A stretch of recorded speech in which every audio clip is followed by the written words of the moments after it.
Hello everyone, today I would like to do something a little more casual and slightly different from what I usually do on this channel. As you may or may not know, I love video games. In a previous video I spoke about my favourite games I played last year, and I even made a let's play series of a childhood favourite, SpongeBob Battle for Bikini Bottom Rehydrated. But today I'd like to highlight a video game series which I have recently gotten back into thanks to a friend agreeing to play the games with me. Today, I would like to talk to you about the crazy and absurd video game series which is comprised of the Danganronpa games.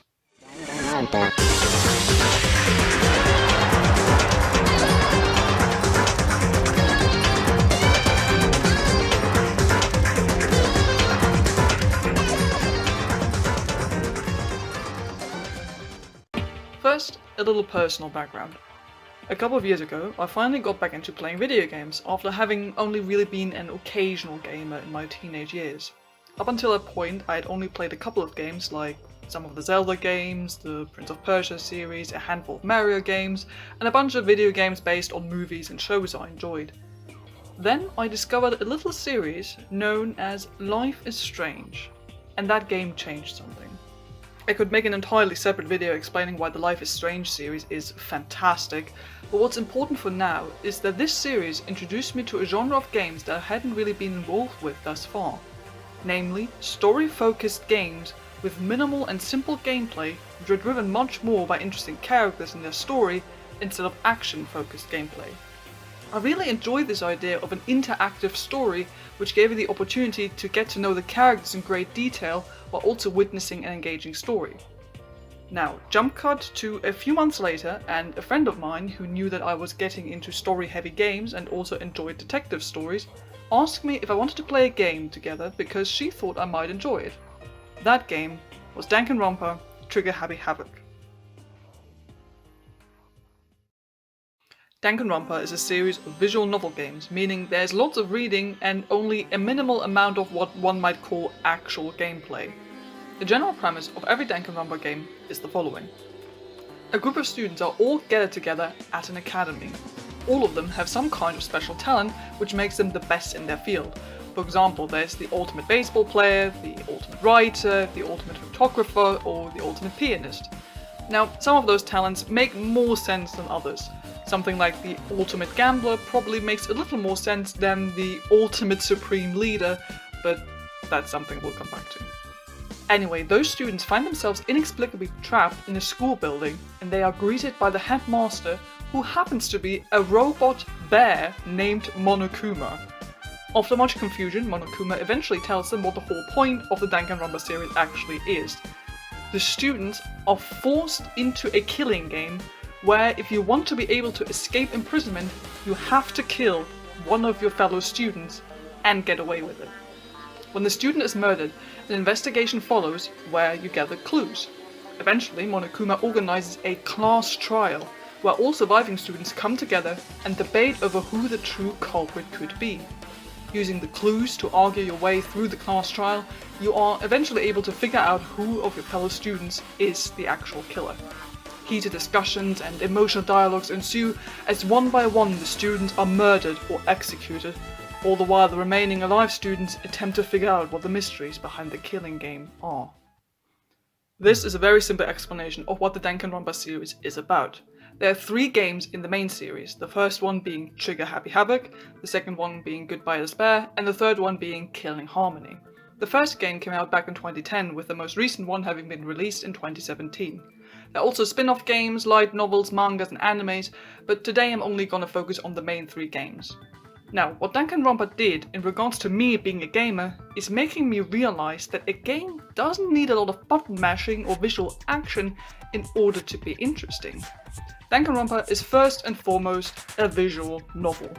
Most of your time playing these games will be spent on reading the thoughts of the main characters and the dialogues between all the other students. Up to that point, I had massively enjoyed games like the Batman Arkham series and Legend of Zelda, but with Danganronpa I discovered that there can be a more quote-unquote casual way of playing games as well. As many other people, I enjoy reading books, and I'm a fan of the manga or anime style as well, so I was open to the idea of playing a visual novel. What I love about this kind of genre is that it is perfect for both quote-unquote hardcore gamers and even more so quote-unquote casual gamers. While you spend most of your time reading about the relationships and mysteries the students get themselves involved in, Danganronpa also makes sure that there's some action focus as well. That's where the class trials come in. Because somehow, the Danganronpa series is able to make debate engaging. The class trials are essentially a series of discussions between the students. However, Danganronpa makes great use of its visuals and creative discussion system. During the class trials, you use the clues you have found during the investigation, and they literally become ammo during the discussion, which you then use to shoot down the statements made by your classmates. Occasionally, those debates are interrupted by minigames, which serve as visualizations for the main character's thinking process.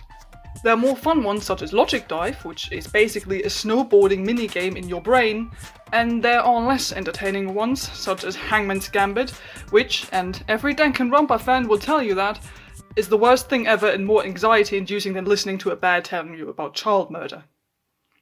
Anyway, the point I'm trying to make is that Danganronpa manages to make a relatively simple-sounding concept, such as a visual novel, an engaging and interesting experience.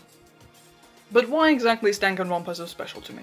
Admittedly, the premise of the story isn't inherently new. It very much has this Battle Royale or Hunger Games thing going on. But oh boy, as these games go on, the stories and world building surrounding all those students turn out to be way more elaborate, ridiculous, and darker than you first anticipated. And that's why I want to encourage you to play this series. Because I understand if you're thinking, visual novel doesn't seem like the most exciting type of game to play.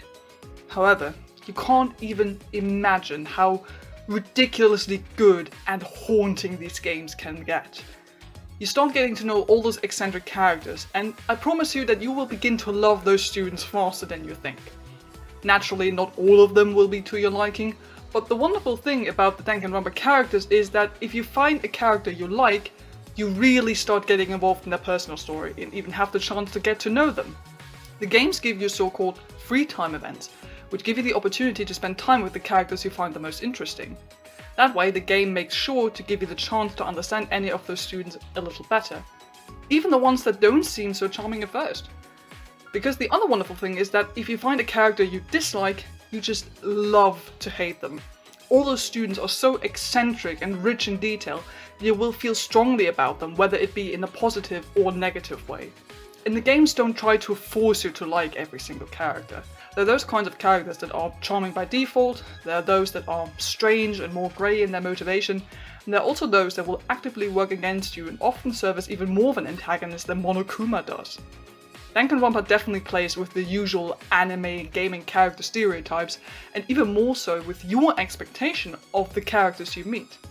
The ultimate talents and the designs of each character help immensely not only with your initial thoughts on these characters, but can also serve as a purposeful misdirect. For example, my favorite character in the third game is this guy, Ryoma Hoshi. Now, I'm the first to admit that he looks absolutely ridiculous, especially compared to most of the other characters. You look at him and think that he's maybe gonna be more of a comedic character, or will have some kind of abstract ultimate talent. However, this is what his introduction is like. It's an old story. Ryoma Hoshi, the man called the ultimate tennis pro, no longer exists. I'm nothing more than his empty shell. You did not expect that, did you? The deep voice and serious attitude stand in complete opposition to Ryoma's appearance. For fun, I'd like to show you some of the other characters to illustrate the great character work these games do. Hyoko Seonji looks like your stereotypical, adorable anime character. Even her ultimate talent of being a traditional dancer doesn't sound that far-fetched. But then she opens her mouth. Your life is meaningless. Trashy skank, keep your mouth shut. Your ugly face is stressing me out, skanky bitch! Or how about Yasuhiro Hakakure, who is actually a little older than the other students and is the ultimate clairvoyant. You think, okay, he's a little more mature, and if you're a skilled fortune teller, that could maybe come in handy during a murder investigation. Well, turns out that Hiro isn't exactly the sharpest tool in the shed. And this is what Danganronpa does best. playing with your expectations and feelings for these characters and putting them into situations where they are forced to act under extreme circumstances. Remember, most of these characters will die at one point or another. You never know who comes next, and chances are pretty high that multiple of your favorite characters will kick the bucket before the end of the game. If there's one thing Danganronpa is famous for, it's for making you emotionally care about the students, and then it turns out that they are either cold-blooded killers or become victims to one of their fellow students. And most of the time you will have absolutely no idea as to who is going to die next, or what kind of unusual murder motive Monokuma is going to come up with next. The strange and extreme circumstances these characters find themselves in give them great opportunity for character development and many emotionally charged interactions. They're characters who start out flat and impolite, but might actually turn out to have some kind of epiphany down the road and completely change their outlook on the whole situation by the end of the story. The way Danganronpa writes these characters and manages to combine the simple idea of an ultimate talent with an eccentric personality makes for a whole bunch of fascinating characters who will surprise you in more than one way, and will definitely make you cry once you realize that truly no one is safe in the world of Danganronpa. While the characters definitely dictate most of the narrative and are the highlight of each game, the story itself is also one big, ridiculous and dark adventure. Each game starts out relatively simple, so to speak. Students come together and Monokuma forces them into a killing game. That's where it starts, every time, but it becomes clear very quickly that there is more to the world of Danganronpa than just murderous teenagers.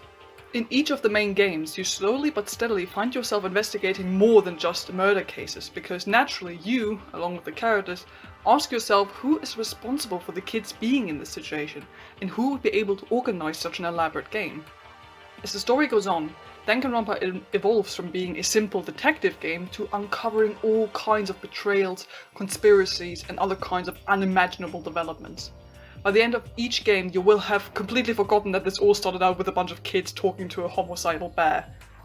In each game, you slowly uncover the secrets of the school and the world in which Danganronpa takes place, and I guarantee you that you will see none of it coming. It's bloody insane with what kind of strange and dark twists and turns the Danganronpa series comes up with, and there's never a boring development in sight. There's always something to keep you engaged. Either you find yourself investigating the mysteries of the school, or figuring out what Monokuma is truly up to, or who's behind the killing game, or what is going on in the outside world. Danganronpa begins by introducing the relatively simple question of who is behind the killing game, and slowly but steadily drifts into asking questions about morality, friendship, worldview, hope and despair. I swear to you, by the end of each game, I felt like Danganronpa was messing with my brain on multiple levels, and even made me question how I personally would act in such a situation, and whether or not I could agree with what the characters were doing in the game. Without giving away too much, but just to illustrate how intense this storytelling can become. When I had finished the third game, I was seriously questioning my understanding of how much a fictional story can affect you, and what kind of influence these characters I've been spending so much time with actually have on me as a player and as a person. Now, there isn't much more I can or want to say here. Given the nature of these games, there's only so much you can talk about without giving away major spoilers. If you want to get into these games, I'd recommend you not to look up too much online, because it's easy to get spoiled and you really want to experience these games as fresh as possible. I promise you, Danganronpa will give you an emotional gaming experience unlike any other series I've played thus far. The games can be dark and, oh boy, fucking depressing, but there are also many moments of humor and ridiculousness. And with the main theme of these games being hope and despair, you will find yourself playing a story that makes you both cry and cheer, and it'll be one of the most rewarding experiences you've ever had.